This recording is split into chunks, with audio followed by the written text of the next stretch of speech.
January 1943. Portsmouth Harbor. A merchant ship named the SS Harlington slides through the early morning fog, her holds packed with Canadian wheat and American steel. Her captain has made this run 17 times. He knows every sandbar, every channel marker. But today, something is different.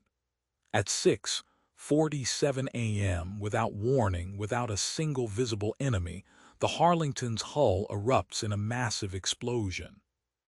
The ship breaks in half. 32 men die in less than 3 minutes. The harbor master watches from shore, helpless, as the bow section slips beneath the gray water. This is the fourth ship lost in Portsmouth in 6 days. And the enemy weapon responsible is invisible, silent, and waiting on the seabed for its next victim. Britain's merchant fleet, already crippled by U-boat attacks in the Atlantic, now faces annihilation in its own harbors. The magnetic mine has arrived, and it is winning.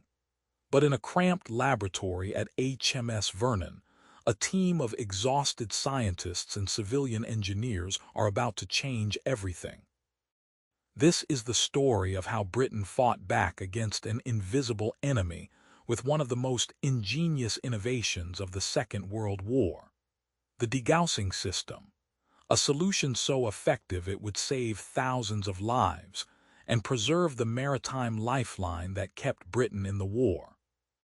But first, they had to understand an enemy they couldn't see, touch, or predict, and time was running out. The magnetic mine crisis of 1943 began not with a bang, but with a pattern. Ships were exploding in shallow water near ports, in channels that had been swept for traditional contact mines just hours before. The Admiralty knew about magnetic mines. German forces had deployed them as early as 1939, but by January 1943, the technology had evolved. These new mines were more sensitive, more deadly, and far more numerous. They lay on the seabed, silent and patient, detecting the magnetic field generated by a ship's steel hull as it passed overhead. When that magnetic signature reached a certain threshold, the mine detonated. No contact necessary. No warning possible. Commander Charles Goodeve stood in the HMS Vernon laboratory on the morning of January 9, 1943, staring at a blackboard covered in equations. Goodeve was a Canadian-born physicist who had joined the Royal Navy Volunteer Reserve at the war's outbreak. He was not a career military man. Before the war, he had been researching colloid chemistry. Now he was responsible for solving a problem that threatened Britain's survival. The room around him was chaos. Electrical engineers hunched over improvised testing equipment. Civilian technicians soldered copper wire into experimental coil configurations. In the corner, a scale model of a merchant ship hull sat surrounded by magnetic field detection instruments. The air smelled of solder flux, cigarette smoke, and desperation. "We know magnetic fields can be neutralized," Goodeve said to his deputy, Lieutenant Commander John Ouvry. "The principle is sound. But we need to do it on a scale nobody's attempted before. Thousands of ships. Different sizes, different hull configurations, different magnetic signatures. And we need to do it in weeks, not years." Ouvry nodded. He was the man who had personally defused one of the first German magnetic mines, recovered intact in November 1939, working for hours with hand tools, while knowing a single mistake would vaporize him. He understood the enemy. "The theory is elegant," Ouvry replied. "Wrap a ship in an electromagnetic coil, run current through it, create an opposing magnetic field that cancels out the hull's natural magnetism. Make the ship magnetically invisible. But the engineering, that's brutal. Every ship is different. Every hull has a unique magnetic signature based on its construction, its cargo, even which direction it was built facing in the shipyard. We need to measure each one individually and customize the coil installation. Gudev walked to the window overlooking Portsmouth Harbor. Even as they spoke, another merchant convoy was forming up, preparing to run the gauntlet of magnetic mines that now infested British coastal waters. "How many ships are in the merchant fleet?" he asked. "Approximately 8,000 vessels regularly operating in British waters," a young engineer named Peter Dunlop answered from across the room. "Plus Royal Navy ships, fishing vessels, coastal traffic. If we're going to protect them all, we're looking at retrofitting maybe 10,000 vessels." Gudev turned back to the room. "Then we'd better get started." The degaussing concept itself was not entirely new. The principle of using electromagnetic coils to neutralize a ship's magnetic field had been explored before the war. But theory and practical implementation at industrial scale were vastly different challenges. The team at HMS Vernon had to solve multiple problems simultaneously. First, measurement. Before a ship could be degaussed, its exact magnetic signature had to be mapped. This required specialized equipment that barely existed. Second, installation. The electromagnetic coils had to be installed around the ship's hull in precise configurations. This meant running hundreds of meters of heavy copper cable through cramped spaces, often while ships were still in service. Third, power. The coils required significant electrical current to generate the necessary opposing magnetic field. This meant installing generators and control systems on vessels that often had minimal electrical infrastructure. Fourth, calibration. Once installed, each system had to be precisely tuned to that specific ship's magnetic signature. Too little current and the ship remained vulnerable. Too much and the system could interfere with the ship's compass and electrical systems. And fifth, scale. All of this had to be done to thousands of ships as quickly as possible while the war continued and men died. By mid-January, Gudev's team had refined their prototype system. The design used a continuous loop of copper cable, called the main coil, installed around the ship's hull at the level of the upper deck. Additional coils could be added vertically and horizontally, depending on the ship's magnetic characteristics. When energized, these coils created a magnetic field that precisely opposed the ship's natural magnetism, rendering it effectively invisible to magnetic mines. The first full-scale test took place on January 18, 1943. The vessel was HMS Board, a minesweeper that had been pulled from active duty for the experiment. Over 3 days, Dunlop's team had installed the coil system, running cable through every deck, securing it with improvised brackets, connecting it to a newly installed generator. Now the board sat in Portsmouth Harbor while a measurement team in a small boat rode beneath her hull, trailing sensitive magnetic detection equipment. Gudev watched from the dock as the test began.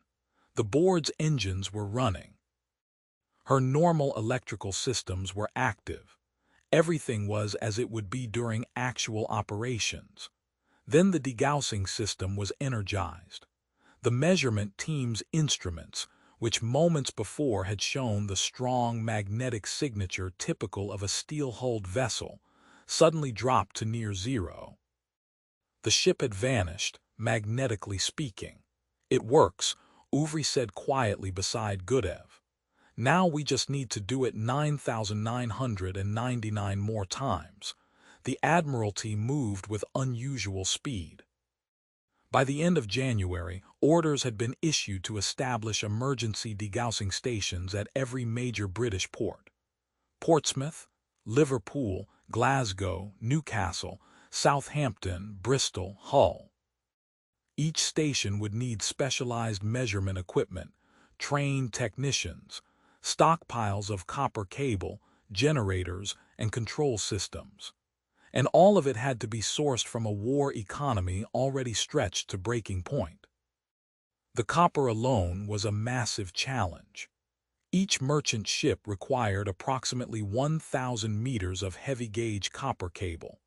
With thousands of ships to retrofit, Britain needed thousands of tons of copper at a time when the metal was desperately needed for ammunition, electrical systems, and 100 other war applications. The solution came from an unexpected source. Britain's electrical utilities agreed to donate copper from their own reserves. Telephone companies contributed. Even civilian electricians volunteered their personal stockpiles. The degaussing program became a national priority, and the resources materialized. Training the technicians was another challenge. The work required understanding both electrical engineering and naval architecture. It was dangerous, physically demanding, and had to be done quickly. HMS Vernon became a training center, running intensive 2-week courses that turned civilian electricians into degaussing specialists. By February, the first emergency degaussing stations were operational. The process for each ship followed a strict protocol. First, the vessel would be brought to a measurement range, a section of harbor where sensitive magnetic detection equipment had been installed on the seabed. The ship would pass slowly over these sensors, while technicians recorded its magnetic signature from multiple angles. This data was then analyzed to determine the precise coil configuration, and current requirements needed to neutralize that specific ship's magnetism. Next came installation. Teams of electricians would board the ship and begin the grueling work of running cable. The main coil had to be installed around the entire perimeter of the upper deck. Additional coils might be needed running vertically down the hull or horizontally across the beam, depending on the ship's magnetic characteristics. The work was done while ships remained in service whenever possible. Crews would arrive at dawn, work through the day and night, and complete the installation in 48 to 72 hours.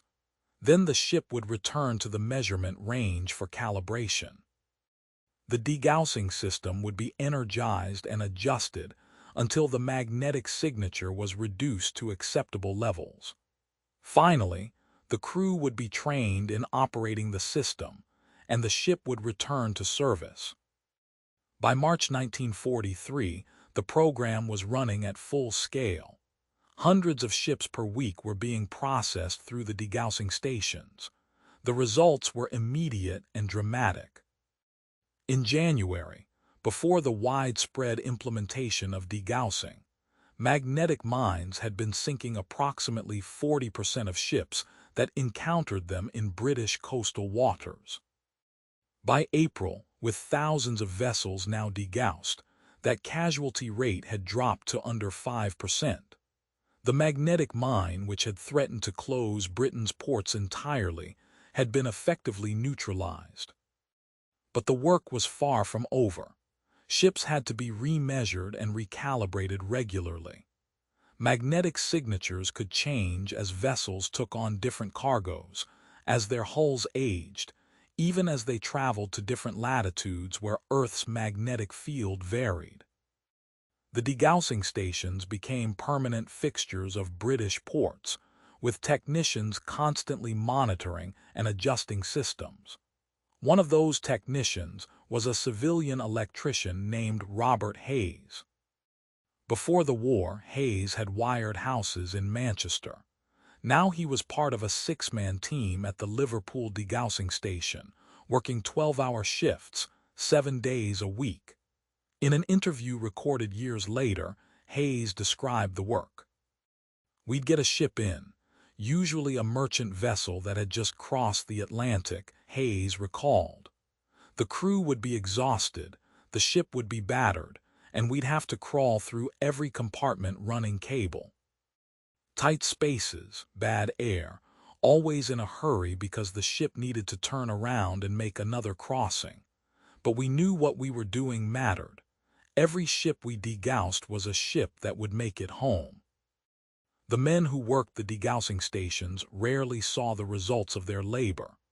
They installed equipment, ran tests, sent ships back to sea.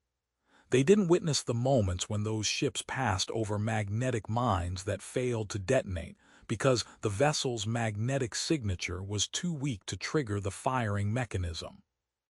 They didn't see the convoys that made it safely to port, the cargoes that reached their destinations, the sailors who survived to make another voyage. But the statistics told the story. Between April and December 1943, as the degaussing program reached full implementation, magnetic mine casualties in British waters dropped by 87%. Thousands of ships that would have been lost continued to sail.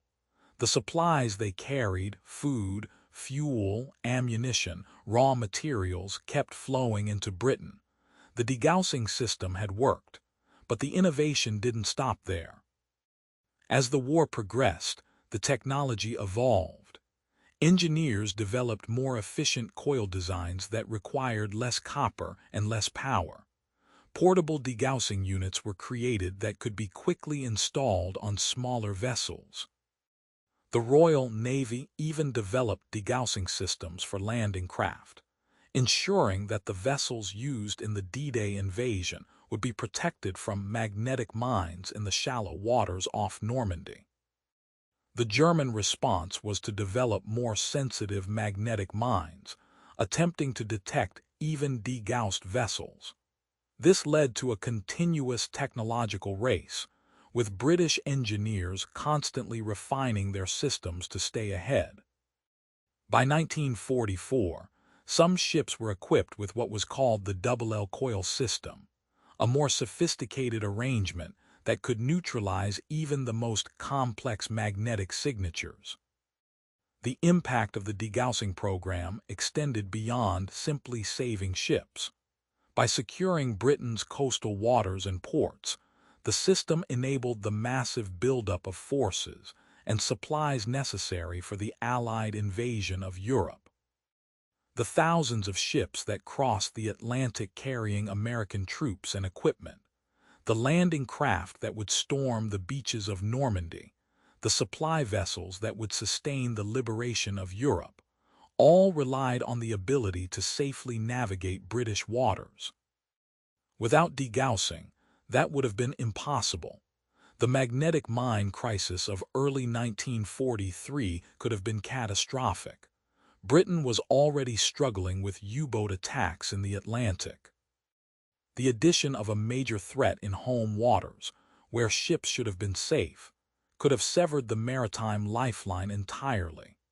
But the rapid development and implementation of the degaussing system, driven by the brilliant work of scientists like Gudev and Uvry, supported by thousands of civilian technicians like Hayes, turned a potential disaster into a triumph of innovation and industrial mobilization. The story of degaussing is not one of dramatic battles or heroic last stands. It's a story of problem-solving under pressure, of civilian expertise adapted to military necessity, of an entire nation mobilizing its technical and industrial resources to overcome a threat. It's a reminder that wars are won not just on battlefields, but in laboratories and workshops, by people who may never fire a shot but whose work saves countless lives. Today, degaussing remains a standard practice for naval vessels worldwide. Modern warships use sophisticated degaussing systems to reduce their magnetic signatures, protecting them not just from mines but from magnetic detection systems. The technology pioneered in those desperate months of 1943 has become a permanent part of naval architecture. And somewhere, in the waters off Portsmouth or Liverpool or Glasgow, there are probably still pieces of copper cable from those original installations, remnants of the system that saved Britain's merchant fleet and helped win the Second World War. The magnetic mine had been invisible, silent, and deadly, but British ingenuity had found a way to make their ships invisible too. And in that invisibility, in that clever manipulation of physics and engineering, lay survival.